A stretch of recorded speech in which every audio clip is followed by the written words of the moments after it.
அண்ணா எனக்கு ஒரு சந்தேகம். என்ன? சரக்குக்கும் கள்ள சாராயத்துக்கும் என்ன வித்தியாசம்?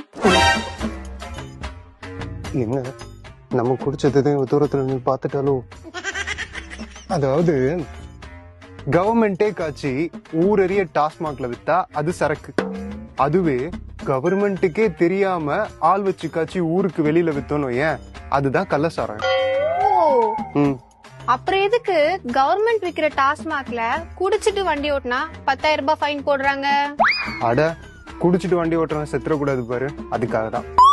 ஆனா அதே கவர்மெண்ட் தான் கள்ள சாராயம் குடிச்சிட்டு செத்து போனா 10 லட்சம் ரூபாய் கொடுக்கறாங்க. எனக்கு புரியல, சத்தியமா எனக்கு புரியல. எனக்கும் புரியல.